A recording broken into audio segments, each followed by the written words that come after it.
6 times. Det är 3 miljoner dollar. خب اونایی You bring it straight back. No stopping.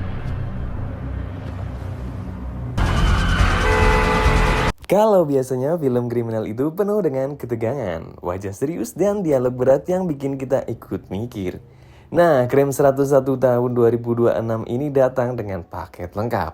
Tetap tegang, tetap penuh aksi, tapi juga dibumbui dengan momen-momen yang bikin kamu ikut mikir.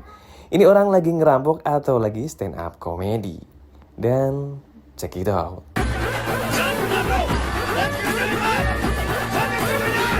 Film ini dibuka dengan suasana khas kota pesisir California yang indah, tenang, ombak bergulung, matahari bersinar dengan cerah. Pokoknya vibe liburan banget. Tapi jangan salah, di balik suasana santai itu ada serangkaian pencurian perhiasan kelas kakap yang terjadi dengan sangat rapi. Tak ada jejak, tak ada saksi, dan yang paling ngeselin, pelakunya selalu lolos kayak habis pakai cheat code.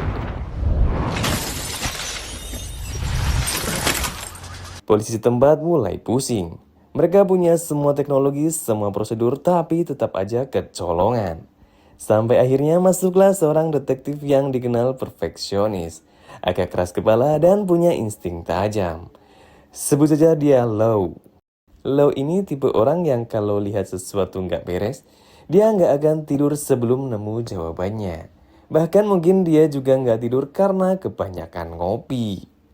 Lau mulai menyelidiki pola pencurian ini. Dan setelah ngubek-ngubek data yang ia punya, dia menemukan satu benang merah. Semua kejahatan ini mengikuti pola yang sangat spesifik. Seolah-olah pelakunya punya aturan main sendiri. Nah, disinilah muncul istilah Crime 101. Semacam kode atau prinsip yang dipakai oleh si pelaku pencurian ini. Sementara itu, kita dipertemukan dengan karakter lain. Seorang pencuri profesional yang super rapi, super tenang, dan punya gaya hidup yang bikin iri. Hidup santai, rumah keren, dan kerjaannya cuma ambil barang mahal tanpa ketahuan. Kita sebut saja dia dengan Nick.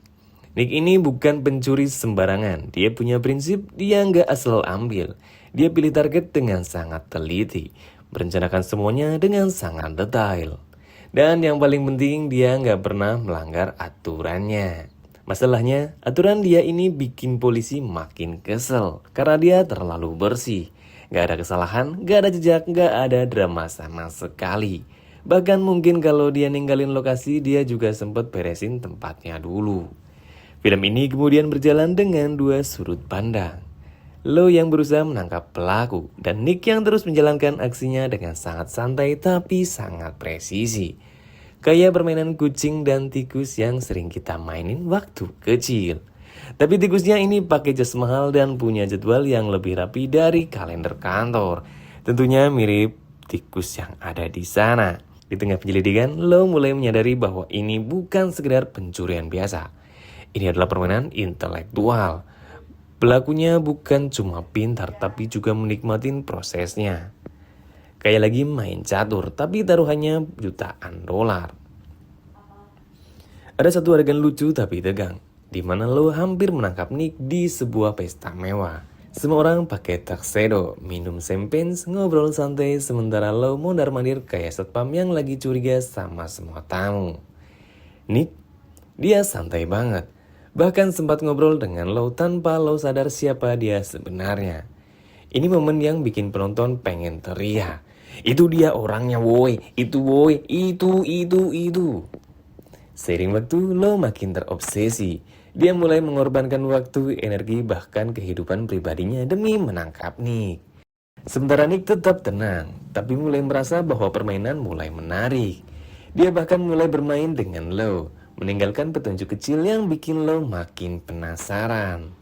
Disinilah film mulai terasa seperti duel psikologis. Bukan cuma soal siapa yang lebih cepat, tapi siapa yang lebih pintar. Dan kadang siapa yang lebih sabar atau lebih nekat. Ada juga momen-momen ringan yang bikin film ini nggak terlalu berat. Misalnya saat Nick harus menyamar jadi orang biasa dan kesulitan karena dia terlalu niat. Atau saat Lau mencoba menjelaskan teorinya ke rekan kerja, tapi malah dibilang terlalu ribet. Kayak lagi presentasi di kantor, tapi yang dengerin udah pengen pulang. Konflik memuncak ketika Lau akhirnya berhasil memprediksi target berikutnya. Dia menyiapkan sebuah jebakan besar, lengkap dengan pengamanan yang sangat ketat. Semua terasa sempurna, tapi tentu saja, ini Nick yang kita bicarakan. Kalau semua berjalan sesuai rencana polisi, berarti film cepat selesai. Dan benar saja rencana itu hampir gagal total. Nick berhasil menghindari jebakan dengan cara yang sangat cerdas, tapi juga agak ngeselin juga. Dia bahkan sempat meninggalkan pesan untuk Lau, semacam, "Nice try bro." Namun di balik semua itu ada perubahan. Nick mulai merasa bahwa hidupnya yang selama ini terasa sempurna mulai kosong.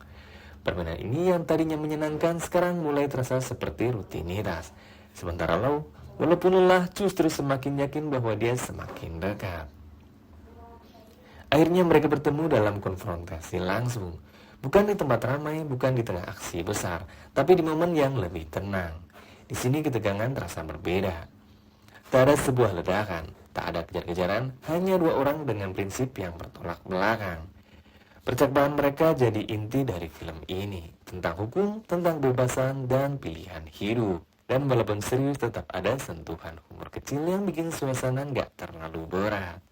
Akhirnya film ini tidak memberikan jawaban yang terlalu hitam putih. Apakah Lau berhasil menangkap Nick atau Nick berhasil kabur lagi? Jawabannya dibuat agak terbuka, tapi penonton mikir dan mungkin sedikit debat sama teman setelah menonton. Yang jelas, Crime 101 tahun 2026 bukan cuma film tentang pencurian. Ini tentang permainan pikiran, tentang obsesi, dan tentang dua orang yang sama-sama pintar, tapi berada di sisi yang berbeda.